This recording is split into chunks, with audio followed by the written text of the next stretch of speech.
అర్థమైంది ఏంటంటే మీరు ఎప్పట్లాగే క్యాబినెట్ మీటింగ్లో మీరు ఏమి చేశారు పనులు అంటే చెప్పుకుంటే ఇబ్బంది పడుతుంది. ఏంటంటే అయ్యా క్యాబినెట్ మీటింగ్లో మీరు ఎస్సీలు తీసుకున్న రుణాలపై వడ్డీ మాఫీ చేస్తారట. 99 పైసలకి ఎకరా లేక 2 ఎకరాలు 10 ఎకరాలు ఇచ్చే ఆసామి పాపం ఈ ఎస్సీలు అప్పు కట్టలేకపోతే వడ్డీ అన్న మొత్తం మాఫీ చేస్తామని అప్పులే మాఫీ చేయొచ్చు కదా. 41 కోట్లే కదా మేము చేశాం కాబట్టి మాట్లాడుతున్నాం.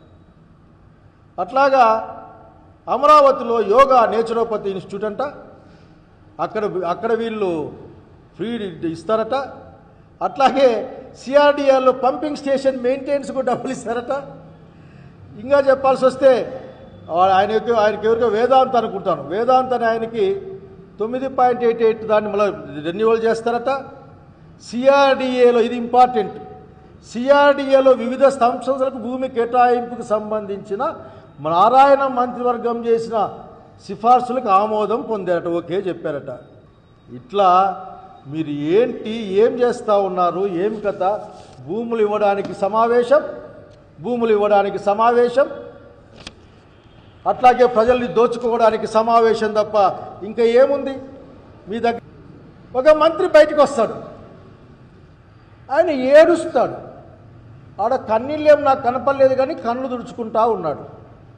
అతను ఎవరంటే పాపం మా రాయచోటి దగ్గర ఉన్న ఒక మంత్రి, బహుశా మీరే చెప్పింటారు, బయట పోయి ఏడ్స్తే కలిసి జనాన్న చూస్తారని. ఆయన దేనికి ఏడ్చాడంటే రాయచోటి కేంద్రంగా ఉన్న అన్నమయ్య జిల్లా నాశనం అయిపోయింది, పీకేసినారు. చంద్రబాబు నాయుడు గారి యొక్క రాజకీయ కక్షలకు బలైపోయింది, అంటే కుతంత్రానికి బలైపోయింది. కోడూరు నెల్లూరు లేకి, ఇది తిరుపతి లేకి, మిగతా మదనపల్లి కలిపేసి ఇక్కడ ఏమి లేకుండా చేశాడు. అంతకుముందు ఈయన చెప్పిన మాటలు అందరూ గుర్తు తెచ్చుకుంటున్నారు, సోషల్ మీడియా మొత్తం నడుస్తూ ఉంది. మీసం తీసేస్తాను, రాజీనామా చేసేస్తాను అని మాట్లాడి ఆడపోయి కన్నీళ్లు పెట్టుకొని బయటకు వచ్చాడు. మళ్ళీ కన్నీళ్లు తుడుచుకొని లోపలికి పోయాడట. మెడికల్ కాలేజీ కడతామని చెప్పారట. అంటే మెడికల్ కాలేజ్ గవర్నమెంట్లోనా పీపీపీలోనా చెప్పింటే కూడా బాగుండేది. పాపం ఇది ఒక డ్రామా కంపెనీ, వీళ్ళంతా సైడ్ యాక్టర్లు.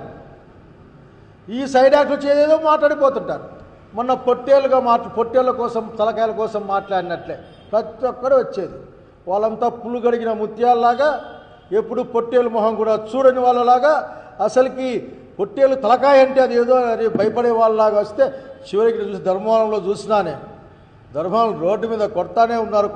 మా బుక్రాయ సముద్రం కిరికలు చాలా ఉన్నాయి, మర్చిపోతాంలే అనుకుంటారు మీరు. కనుక ఈ రోజుకైనా మీకు చెప్పే మాట ఒక్కటే, నేను క్యాబినెట్లో మీరు పెట్టింది ఏదైనా సరే మొత్తం ఈరోజు అజెండా ప్రజల్ని ఏ విధంగా వంచాలి, ప్రజల దగ్గర ఏ విధంగా డబ్బులు లాక్కోవాలి, ప్రజల ఆస్తులను ఏ విధంగా కట్టబెట్టాలి, అమరావతి రైతుల భూములను ఏ విధంగా వేరే వాళ్ళకి ఇచ్చేసేయాలి, వాళ్ళ భూములు ఎట్లా బీక్కోవాలి, నిరంతరంగా జల ప్రవాహానికి, ఆ రాజధానిలో జల ప్రవాహం జరుగుతూ ఉంటుంది. పెద్ద మోటార్లు పెట్టి కొడతా ఉంటారు. ఆ పెద్ద మోటార్లు పెట్టడానికి ఏ విధంగా డబ్బులు ఇవ్వాలి అనేది తప్పనిస్తే నాకేమీ కనపడలేదు. కాబట్టి ఇన్ని సమస్యలు ఈ రాష్ట్రంలో ఉన్నాయి. అన్ని వర్గాల ప్రజలు కూడా ఇబ్బందులు పడుతూ ఉన్నారు. కొంతమంది ఉద్యోగస్తులు జీతాలు కూడా సరిగా రావడంలే, మున్సిపాలిటీలు అన్యాయం అయిపోయినాయి. చివరికి పంచాయతీల్లో డబ్బులు వాడుకోవద్దండని, వాళ్ళు వాడుకొని ఇవ్వద్దండని కూడా మీరు సర్క్యులర్లు పెట్టారు. పాపం ప్రముఖ మంత్రి గారు లోకేష్ గారు ఎక్కడ పోయారో అర్థం కాలేదని నేను ఇప్పుడే చూశాను సోషల్ మీడియాలో. చంద్రబాబు నాయుడు గారు కూడా పాపం వ్యక్తిగతమైన పర్యటన కింద 5 రోజుల పాటు, బహుశా జనవరి 1 వేడుకలకో దేనికో నాకు తెలియదు కానీ వ్యక్తిగతమైన పర్యటనకు 5 రోజులు రాష్ట్రాన్ని వదిలిపెట్టిపోతున్నారట. ఎట్లా మనసు ఒప్పుతుందో నాకు అర్థం కావడం లేదు. కొన్ని చేయడం, దాన్ని తప్పించుకోవడం కోసం వెళ్ళిపోవడం, కొన్ని చేయడం ఆ దావోసుకు పోవడం, కొన్ని జనంని పీకడం, ఇంకో పక్కకు పోవడం. కనుక దయచేసి ముఖ్యమంత్రి గారు ప్రజలకు బాధ్యత వహించి పరిపాలన చేయండి, ప్రజల ఆస్తుల్ని కాపాడండి, ప్రజల జీవితంలో క్షేమాన్ని సంక్షేమాన్ని కాపాడమని చెబుతూ మీ నిర్బంధ అమరావతి అభివృద్ధి పైన పునరాలోచించుకోండి. రాయలసీమ వాళ్ళం, ఉత్తరాంధ్ర వాళ్ళం చూస్తా ఊరికే మాత్రం లేం, చాలా సీరియస్గా ఆలోచిస్తూ ఉన్నాం.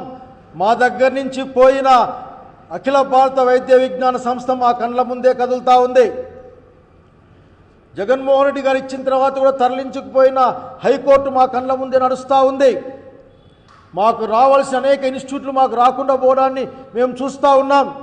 అట్లాగే ఉత్తరాంధ్రులు కూడా దయచేసి ఇప్పటికైనా ప్రజల్ని మభ్యపెట్టి మోసగించే విధానాలు కాకుండా ఒక్క నిమిషం ఆగి ఆలోచించుకుంటే మీకే మంచిదని ఒక మాట మాట్లాడారు. ఆయన దగ్గర పెట్రోల్ బండ్లు లేవంట, నడిపిస్తారట. అదేదో సుప్రీంకోర్టుకు చెప్పి ఉండాల్సింది. సుప్రీంకోర్టు వారు మినహాయించండి, మా దగ్గర బండ్లు లేకుండా నడిపిస్తాం, నడిచే ప్రతి ఒక్కరూ కుంటుకుంటా పోతారు అనే విషయాన్ని చెప్పాల్సింది. పాపం డీజీపీ గారు, మీరు ప్రభుత్వానికి మద్దతుగా పనిచేయాల్సిందే, కానీ పార్టీ కాదన్న సంగతి గుర్తు చేస్తున్నా. మరొకసారి భారత రాజ్యాంగాన్ని అనుసరించి పనిచేయమని కోరుతా ఉన్నా. రెడ్ బుక్ రాజ్యాంగం కాదు మిమ్మల్ని నడిపించేది భారత రాజ్యాంగం, మీ పోలీస్ మాన్యువల్ అని చెప్తా ఉన్నాను. నమస్కారం.